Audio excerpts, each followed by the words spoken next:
going to bring that up every time until I get some headphones. Welcome back to Tall Tips from Short Guys. I'm Sean. That's Piercen. Hello. He's the tall guy. Yep. But, what are you going to do? Not everyone's, built so perfect like myself in a small frame. So welcome to episode 9. I've been waiting to, part of the reason that we took a little bit of a break, there was some personal tragedy that happened in my life. And we're going to take some time to talk about it today. It's a super important topic. And the episode, if you saw, was Getting Help, is how this was titled. And let me give you some background.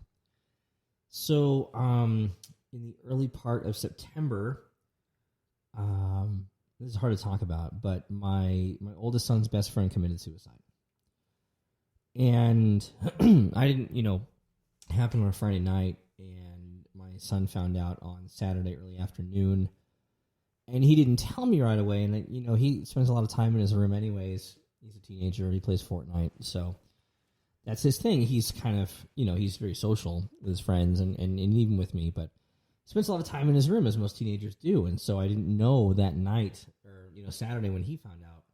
And I guess he was a wreck, but he came out, he came out a few times to get some food and talk and everything. And he didn't say anything, which I thought was weird. Looking back on it, obviously at the time I didn't know.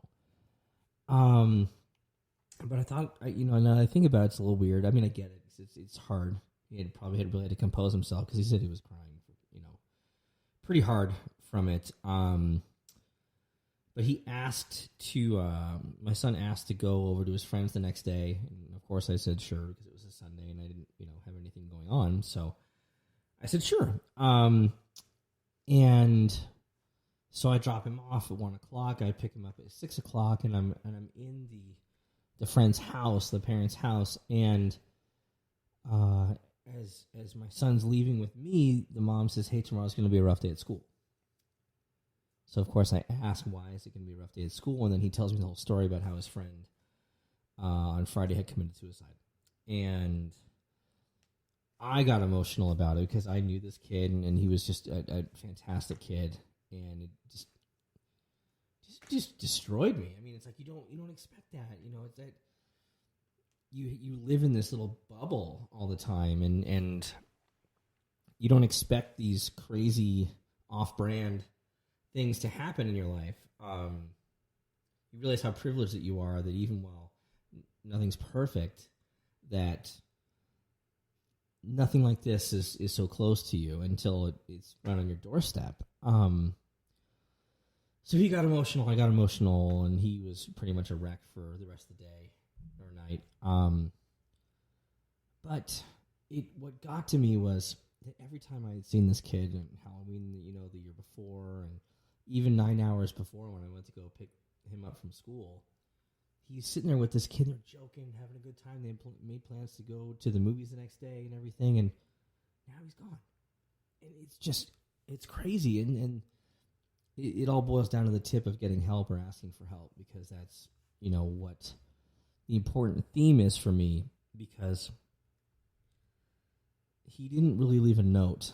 And I'm going to try and just be as non-specific as possible, in case it gets out there. Mm-hmm. But he texted one of the friends in the group, just, tell so-and-so this, tell Liam this, tell Christian this, and the burden on this kid that got those text messages to pass along the information. He did the right thing. He called the police as soon as he got him to make sure that, if the cops could get there and stop it from happening, that they did, which they didn't. But the guilt that kid must feel is pretty terrible. So I guess he didn't have a great relationship with his dad, which is why I try and be a really, really good parent. And school was really difficult for him, but I just, suicide is such a hard topic to talk about. And I guess for me, I've battled depression on occasion and everything, but it's such a permanent solution to a temporary problem. Mm-hmm. I don't know of how much physical or emotional pain you'd have to be in to think that that's the only way I can escape this. And I told my kids, and some of it sounds callous and some of it sounds like it's good advice, but it's sometimes the way I feel is that the only person that gets hurt when someone commits suicide is everyone else. Yeah. That person, they're gone. They don't have to feel that, and regardless of that burden for the rest of the family, everyone, friends, family, everyone has to deal with this, and regardless of what anyone's thoughts are on the afterlife or whatever you believe happens after death, the fact is you're not there to deal with it when you do something like that. And I just wonder if if anything was ever said to him about reaching out for help, if there were any warning signs of something that was like so bad that was going on that he could have asked for help, he could have reached out, he could have done something and didn't. Mm-hmm. It haunts me to this day because now that it's been almost 2 months since this has happened, I talk to my son and with how he's doing with it, and every day that he gets further away from it gets better a little. Mm-hmm. It'll never go away. It's something that he'll never forget. It'll always be there. But he says the hardest thing that he has to come to grips with is every morning when he goes to school, this kid would be there early, waiting at a table, and they'd all hang out. Mm-hmm. And now he's not there. Yeah. And every day he would come out to the parent pickup line with my son, and now he's not there. And he just can't, and he's 14, and he just can't wrap his brain around the fact that he's not there anymore. It's just so difficult. I mean, I had to go to therapy because of this. Mm-hmm. I had to wrap my brain around what this is like. It's a real thing. It's not a laughing matter. It's all these outside influences. We hope to be such a beacon of positivity with this show to help people get through some stuff. Taking the first step and relationships and things that we've talked about on this show.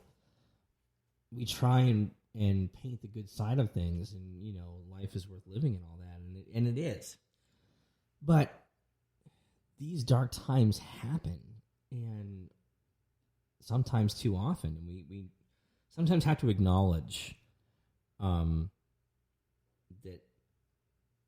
I guess my point is excuse me, you don't have to stuff all your feelings down. It's just I find it's probably the least productive thing you can do. I think really sitting in that emotion and feeling it and experiencing it is important because it's something that you're going through. And I don't think you can really get through some of these emotions and some of these feelings until you really experience what you're feeling and work your way through it. But at the same time, if you're just sitting in it for a long time and it's really starting to eat at you and starting to really get you down over a long period of time, you have to ask for help. You don't have to. No one has to go through any of this alone. Well, I don't have any friends. I don't have any family. Someone will listen. Mm-hmm. Someone, a therapist, anyone, a coworker. Someone's going to listen. I guess that's sort of my point, is that there's, there's suicide prevention lines. There's texting apps where you can just text anyone, like, at a moment's notice if you need someone, or chat lines or something like that, just so that you're not alone. And people need to know about this kind of stuff. I wonder if one person had said something to this kid, like, I know this is really rough, but hey, you're a good kid, or hey, you're doing fine, or something. If this all could have been avoided, and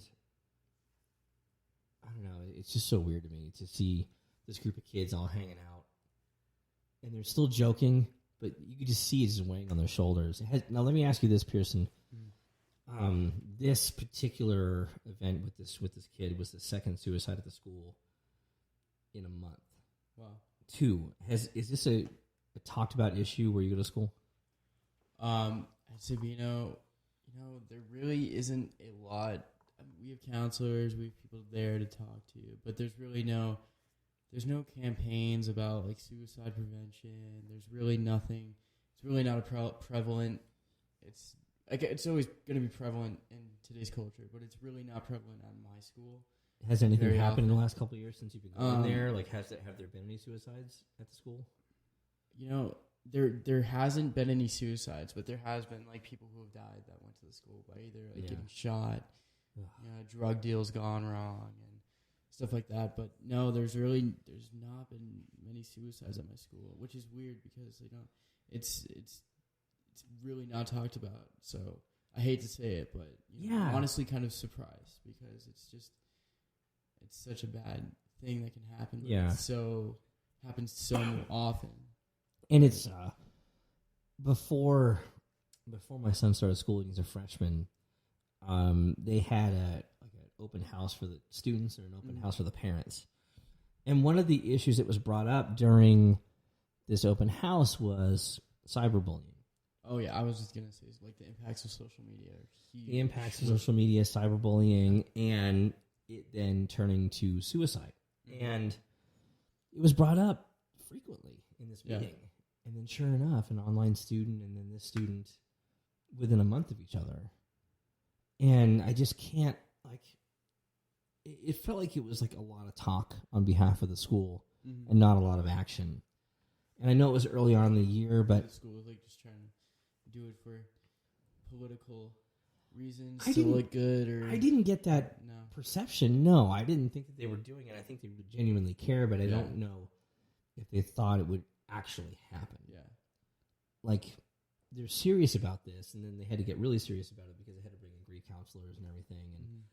And there's a good population of the student body that was really upset by it. So, the on the other, I don't want to say the other side of it, on another side of it, what was interesting is the reaction from the students.